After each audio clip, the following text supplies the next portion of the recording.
Tihar jail में बंद शराब घोटाले का मास्टरमाइंड अरविंद केजरीवाल अब तक तो जेल में मिलने आने वाले वकीलों या फिर अपनी पत्नी सुनीता केजरीवाल के द्वारा मैसेज भेजकर सरकार चलाने की कोशिश करते रहे। लेकिन हद तो तब हो गई जब केजरीवाल ने जेल से सीधा एलजीबी के सक्सेना को पत्र लिखकर एक तरह से आदेश दे दिया कि उनकी जगह 15 अगस्त को तिरंगा आतिशी मरले न फहलाएंगी, क्योंकि केजरीवाल फिलहाल जेल की सलाखों के पीछे हैं। बड़ी बात यह कि जिस आतिशी मरलेना को केजरीवाल तिरंगा फहराने का अधिकार दे रहे हैं वे खुद मानहानि मामले में जमानत पर चल रही हैं। और इन सब के बीच बड़ा सवाल ये कि एक पन्ने पर केजरीवाल के लिखे गए पत्र को एलजी कितना भाव देंगे और आतिशी मरलेना को तिरंगा फहराने का अधिकार सौंप देंगे, क्योंकि जेल में रहते हुए केजरीवाल कोई सरकारी फैसला नहीं कर सकते। जाहिर है केजरीवाल की इस चिट्ठी को लेकर आम आदमी पार्टी के साथ एक बार फिर एलजी का टकराव होना तय है। हालांकि अब तक एलजी की तरफ से इस पत्र पर कोई प्रतिक्रिया नहीं आई है। शराब घोटाला मामले में गिरफ्तारी के बाद अरविंद केजरीवाल जेल में हैं। ईडी केस में अंतरिम जमानत पर केजरीवाल को हाल ही में हाई कोर्ट ने सीबीआई केस में जमानत देने से इनकार करते हुए निचली अदालत जाने को कहा।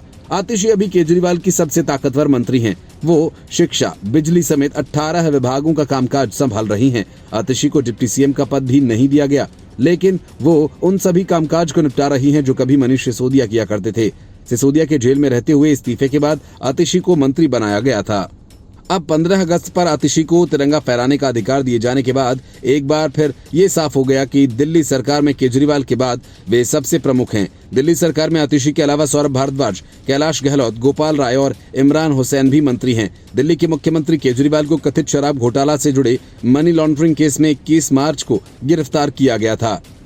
केजरीवाल ने जेल जाने के बाद भी अपना पद नहीं छोड़ा। इसके लिए केजरीवाल ने अपनी तरफ से किए गए एक फर्जी रायशुमारी का सहारा लिया और कहा कि हमें तो जनता ने जेल से ही सरकार चलाने का आदेश दिया है। लेकिन हकीकत यह है कि दिल्ली में केजरीवाल की वजह से अराजकता का माहौल है। सरकार का सारा कामकाज ठप पड़ा है। कहीं बिजली का संकट, कहीं पानी की समस्या। यही वजह है कि विपक्षी बीजेपी तिहाड़ जेल के सामने प्रदर्शन कर केजरीवाल से इस्तीफे की मांग कर चुकी है। बीजेपी का कहना है कि दिल्ली में लगातार शासन की व्यवस्था खराब हो रही है और जनता को इसकी कीमत चुकानी पड़ रही है। वहीं आम आदमी पार्टी का कहना है कि केजरीवाल जेल से ही सरकार चलाते रहेंगे। भाजपा ने इस साजिश के तहत केजरीवाल को जेल में डाला है और इस्तीफा देकर वे इसे कामयाब नहीं होने देंगे। अब देखना दिलचस्प होगा कि केजरीवाल के लेटर पर एलजीबी के सक्सेना क्या प्रतिक्रिया देते हैं। दिल्ली सरकार और राजभवन के बीच कई मुद्दों पर तनातनी रही है।